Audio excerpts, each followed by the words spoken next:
Garai hura gara sortu zen koinzidentzia batetik. Iaz hasi ginen eta iaz bete ziren 250 urte.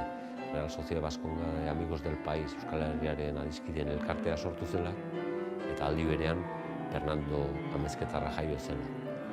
Eta, kointzidentzia hortatik eta 250 urte horretatik aurrera tira genuen, eta elkarrengandik urrun zeuden bi mundu ilustrazioarena eta lehenengo bertsolari belaunaldiarena, elkarrengandik urruti zeuden bi mundu horiek elkarrengana ekartzen ahalegindu gara. Entzun ditugu, Aita Donostiaren uso xuria, Mozarten uso xuria, baina Fernandoren ondorengoek, bertsolariok, gaur egunean plazan gehien erabiltzen dugun doinuetariko bat da, uso xuria.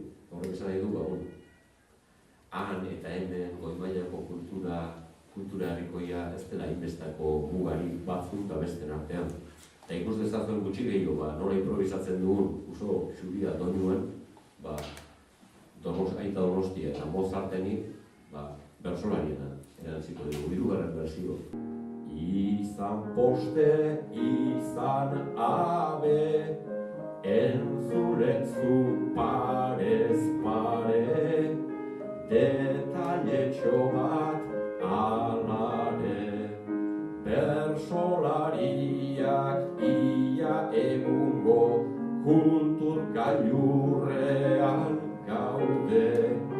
Mozart kantatzen bagenekien tagu enteratu gabe.